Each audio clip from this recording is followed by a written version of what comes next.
सोहेल मियां, अगर किसी को भी उस टाइम, जैसे मैंने कहा ना कि उस हालात में किसी को भी खिलाते तो मुश्किलात ज़रूर होती हैं। नसीम शाह एक बहुत टैलेंटेड यंग फास्ट बॉलर है और उसने ये प्रूव किया है।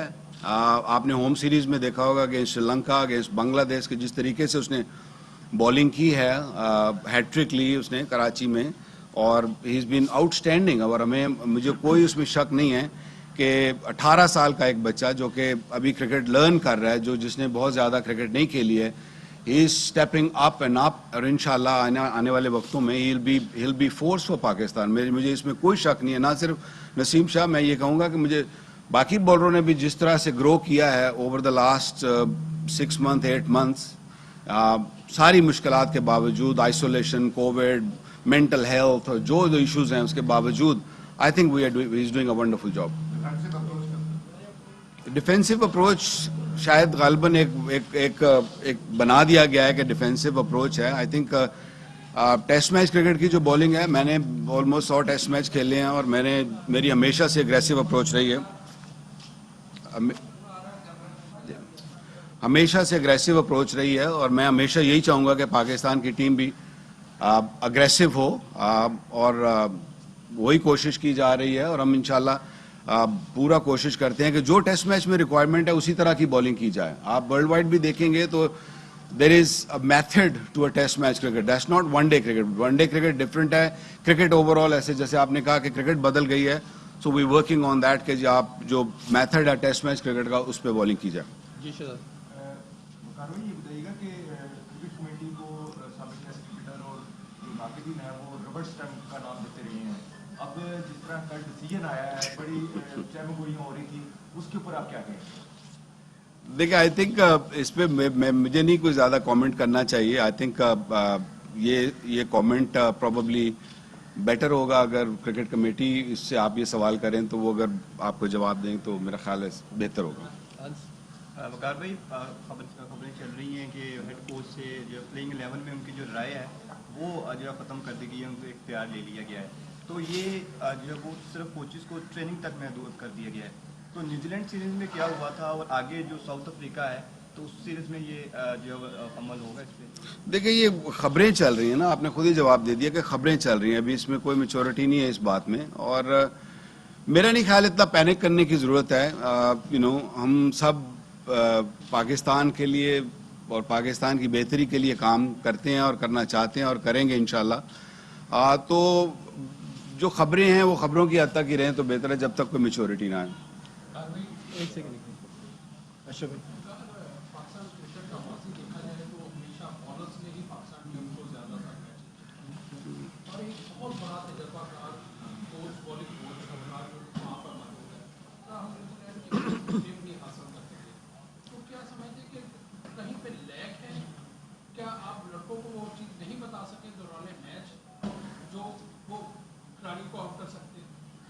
नहीं, ऐसा नहीं है। आप जरा ओवरऑल बड़ी पिक्चर देखेंगे, जैसे मैंने पहले दिखाने की कोशिश की, शायद मैं बता नहीं सही सका कि जी जो हालात हैं आप उनको तो कंसिडर नहीं कर रहे ना। हाँ, मैं ये तो नहीं कि मैं बताता नहीं हूँ या मुझे नहीं पता टेस्ट मैच क्रिकेट का कि टेस्ट मैच की क्रिकेट किस तरह होनी चाहिए।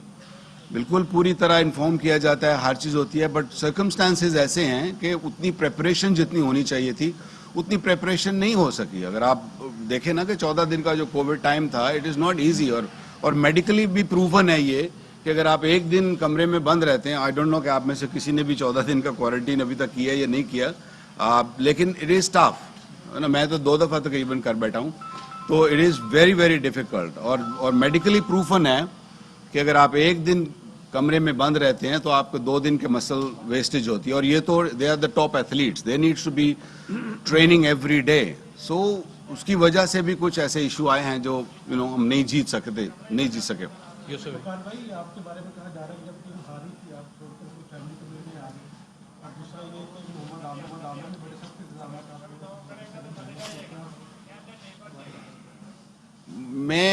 मैं ये तो इस पे तो बहुत मेरा ख्याल है गलत बात है ये कहना कि मैं टीम को छोड़ के आ गया, क्योंकि मैं पिछले, ये याद रहे कि पिछले 7 महीने से मैं अपनी फैमिली को नहीं मिला, और मैंने ये बहुत पहले ये बात क्रिकेट बोर्ड को बता चुका था और उनसे ये परमिशन ले चुका था कि सेकंड टेस्ट में अगर मुझे ऑफ मिल जाएगा तो मैं फैमिली के साथ थोड़ा टाइम गुजार सकूंगा। और याद रहे कि cricket is not the end of the world. आपको दुनिया में और भी और ज़िंदगी में और भी चीज़ें हैं जो इम्पोर्टेंट होती हैं। तो I think that was the reason कि मैं आया, और इसमें कोई ऐसा हरगिज़ नहीं है कि मैं टीम को ना कभी पहले छोड़ के गया और ना कभी आइंदा छोड़ के जाऊंगा। ये टीम मुझे बहुत अजीज़ है। मैंने हमेशा पाकिस्तान टीम के लिए बेस्ट करने की कोशिश की है, as a player, as a कप्तान, एज अ कोच।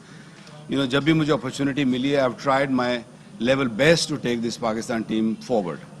और जहाँ तक आमिर का सवाल है,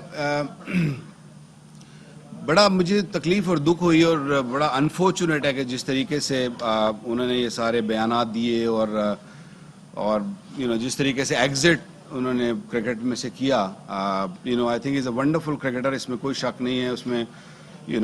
बट अनफॉर्चुनेट है क्योंकि अगर मुझे पूछेंगे तो मैं तो उन बंदों में से हूँ जो उसका एडवोकेट किया था कि उसको वापस आना चाहिए, और मैं सबसे लड़ा भी था इस मामले में।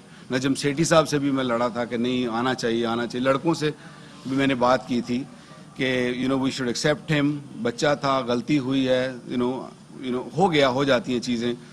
तो उसके बाद इस तरह के बयानात देना तो ये थोड़ा सा नामुनासिब था। और मैं समझता हूँ कि अगर इंसान की या बॉलर की, किसी की भी, हमारे करियर में भी ऐसा हुआ है कि अगर बैड फॉर्म आती है या अच्छी बॉलिंग नहीं हो रही होती तो आप क्या करते हैं? You go to the first class cricket, you prove yourself right, और आप फिर वापस आते हो, चाहे वो एक जूनियर मोस्ट क्रिकेटर हो या सबसे बड़ा क्रिकेटर टीम में हो। तो ये इसीलिए फर्स्ट क्लास क्रिकेट होती है ताकि आपकी इंटरनेशनल क्रिकेट बेहतर हो सके। तो तकलीफदेह बात थी, अनफॉर्चुनेट वे कि जिस तरीके से एग्जिट किया है उसने, और बाकी सारी चीज़ें मेरा ख्याल है मिसबा ने काफ़ी बेहतरी से एक्सप्लेन कर दिया, and I have got the same mindset about that. Sheikh sir, Waqar, ये बताइएगा कि एक क्रिकेट कमेटी ने खबरों के बाद एक नई लाइफलाइन दी आपको कि जनूबी अफ्रीका के खिलाफ भी आपको एक मौका दे दिया गया। अब बताओ कितना दबाव होएगा? एक तो ये बता दें, दूसरा ये है कि आम ख्याल है कि आप को कमेंटेटर ज़्यादा का माना जाता है और कोच कम, इस पे क्या कहेंगे? पहली बात तो ये कि ये परफॉर्मेंस बेस्ड है। जब आप इंटरनेशनल क्रिकेट में कोचिंग करते हैं या खेलते हैं कि कोई बंदा कोई बैट्समैन जैसे सपोजिंगली परफॉर्म नहीं करता तो वो इट गोज बैक, वो उसको परफॉर्मेंस बेस्ड है ना इस लेवल पे। तो इसी तरह कोचिंग भी परफॉर्मेंस बेस्ड है। अगर परफॉर्मेंस होएगी, आप अच्छा करेंगे तो आपको आगे अपॉर्चुनिटी मिलती चली जाएगी। और हम भी यही कोशिश कर रहे हैं कि ये हो, और ये बड़ा अच्छा था कि कौमी क्रिकेट टीम के बॉलिंग कोच वकार यूनुस मीडिया से गुफ्तगू कर रहे हैं।